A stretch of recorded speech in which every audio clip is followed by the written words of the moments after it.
है क्या पढ़ाया था?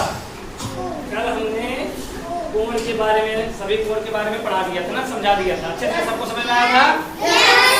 तो आज मैंने कहा था, आज की डेट में कहा था कि मैं आज पढ़ाऊंगा चांदे की सहायता से कैसे कोण बनाते हैं। 60 अंश का बनाना हुआ, 90 अंश का बनाना हुआ, 120 अंश का बनाना हुआ, कुछ भी बनाना हुआ, चाहे जितने अंश का कोई का कोण बनाओ तो कैसे बनाएंगे, ठीक ना, वो चीज जानना है। तो देखिए हमारे पास ये चांदा है, ठीक, और ये पटरी है, ठीक ना, दो चीज है। तो पहले हमको क्या करना होगा, कैसे बनाना है उसे अच्छे से सबको समझना होगा, ठीक ना। देखिए कैसे क्या करते हैं। सबसे पहले मान लो हमें ये बिंदु है, ठीक, यहाँ पर चांदे की सहायता से 60 अंश का मैंने यहाँ पर लिख दिया है, चांदे की सहायता से 60 अंश का कोण बनाना। तो पहले हम सीखेंगे 60 अंश का कोण कैसे बनाएंगे, ठीक ना। तो हमें सबसे पहले क्या करना है, ये बिंदु है, इस पर 60 अंश का कोण बनाना है। तो क्या करेंगे, पहले पटरी से ऐसे देखो सीधा एकदम लाइन खींच देंगे, देखो ये खींच दिए ना, इसको और बड़ा कर देना, ठीक ना। ये देखो इतना बड़ा मैंने कर दिया, खींच दिया ना लाइन सीधा। अब क्या करना है, अब चांदा का इस्तेमाल करना है, चांदा का प्रयोग करके, क्योंकि ऊपर लिखा है ना चांदे की सहायता से कितने से कोण बनाना है, 60 अंश का। अब चांदे को ध्यान से सब लोग देखेंगे, चांदा देखो ठीक से कैसे पकड़ना है, ऐसे ऐसे ये उल्टा हो जाएगा, ऐसे पकड़ना है जिसपे जिधर से गिनती साफ साफ दिखती रहे। देखो इसमें पूरा बना हुआ है, ऐसे देखो एक सीधी लाइन बनी हुई है चांदे पे, ठीक ना। और क्या बना हुआ है, एक सीधे 90 अंश का कोण बना हुआ है, मतलब 90 अंश का मतलब सीधे ऊपर से नीचे लाइन खींची हुई है, ठीक ना। और उसके बाद देखो ऐसे ऐसे लाइन बनी हुई है और सब पे लिखा हुआ है 10 अंश, 20 अंश, 30 अंश, 40 अंश, 45, 50, 60, 90, 120 ऐसे पूरा गिनती लिखी हुई है। तो अब क्या करना है, जैसे मान लो 60 अंश का कोण बनाना है, तो क्या करेंगे, चांदा का जो ये बीच वाला बिंदु है, देखो बीच में है ना बना हुआ, ध्यान से देखोगे चांदे में सब लोग तो दिखेगा, ठीक ना।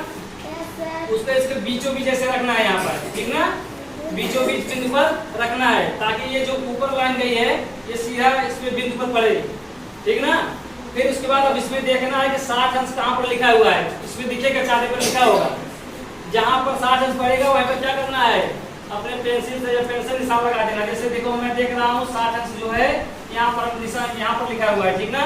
तो मैं चार्ट से यहाँ पर निशान लगा दे रहा हूँ ऐसे, ठीक ना, लगा दिया, निशान दिख रहा है ना। अब क्या करेंगे, पटरी की सहायता से इसको देखो कैसे करेंगे, ऐसे लगाएंगे और ये जहाँ पर मैंने निशान लगाया था, ठीक ना, वहां से सीधे बिंदु को मैंने क्या किया, मिला दिया। इसे क्या करना है, मिला देना है। कैसे, देखो ये देखो मिला दिया ना, इसको और आगे बढ़ा दिया है थोड़ा सा, ठीक। तो अब क्या करेंगे, क्योंकि ये क्या है, ये किरण है, किरण के माध्यम से कोण बनता है, ठीक। तो ये किरण का ये रहेगा ऐसे, मतलब इसको आगे भी बढ़ा सकते हैं, इसको क्या कर सकते हैं, आगे बढ़ा सकते हैं, ठीक ना। तो ये क्या हो गया, ये बीच में जो दो किरण झुके, दो किरण आपस में मिले, इसके झुकने से जो कोण बना ये कितने अंश का है, 60 अंश का है। मैंने ऊपर लिखा भी ये कितने अंश का कोण हम बनाने जा रहे थे, 60 अंश का। तो ये कितने अंश का कोण बना, 60 अंश का कोण बना। इसका नाम मैं दे रहा हूँ A, इसका नाम B, इसका नाम C। तो कोण कितने अंश का बना, 60 अंश का। और इसको लिखते कैसे हैं, ऐसे लिखे, देखो ऐसे कोण का चिन्ह ऐसे होता है, कैसे होता है ये, जैसे हम लोग जब अंकगणित में पढ़ रहे थे ना, ये किसका चिन्ह था, जिसकी तरह खुला होता है बड़ा, ठीक ना, ऐसे बनाते हैं ना, बड़ा छोटा बराबर। तो इसमें क्या है, ये कोण का चिन्ह है, किसका चिन्ह है, कोण का चिन्ह है। तो क्या लिखेंगे, अगर जैसे लिखना होगा कि ये जो है 60 अंश का, इसको लिखना होगा कोण के रूप में, कैसे लिखेंगे, कोण CAB, क्या कि कोण CAB बराबर कितना अंश का, 60 अंश। कितना अंश, 60 अंश। अब देखो ये चीज ध्यान देना, कोण लिखने के लिए हमेशा जहां पर कोण बनेगा जिस बिंदु पर, उसको बीच में लिखेंगे। जैसे देखो मैंने यहाँ पर बीच में A लिखा है ना, लिखेंगे नहीं। अगर मान लो यहाँ पर B नाम होता, इसका A की जगह पर B नाम होता, क्या लिख देता, CBA, मतलब जिस जहां पर कोण बनेगा, जहां पर जिस बिंदु पर कोण बनेगा उसका वो नाम बीच में रहेगा। जैसे देखो यहाँ पर A पर कोण बना है ना, तो ये मैंने बीच में लिखा है, समझ गए ना। तो कैसे लिखेंगे, कोण का आगे ये कोण का चिन्ह है, इसको लिखेंगे, कोण का चिन्ह रहेगा, फिर CAB, यहाँ से CAB बराबर कितना, 60 अंश। तो ये लिखने का तरीका है, कोण CAB बराबर 60 अंश। और कैसे बनाया मैंने सबको पता है, क्या किया, एक बार फिर से सब लोग ध्यान से सुन लीजिए।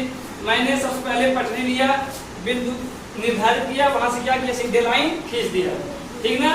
फिर चांदा उठाया, चांदे को मैंने इस पर बिंदु पर रखा और जहाँ पर 60 अंश बन रहा था उस पर लिखा हुआ था, उस पर मैंने चाक की सहायता से लगा रहा हूँ। आप लोग क्या करोगे, पेंसिल या पेन की सहायता से लगाओगे, निशान लगाओगे। निशान लगा दोगे तो क्या करोगे, पटरी की सहायता से सीधे उस बिंदु को और जहाँ पर निशान लगाया है उसको क्या करोगे, सीधा ऐसे मिला दोगे पेंसिल की सहायता से, ठीक ना। क्या हो जाएगा, उतने अंश का कोण बन जाएगा।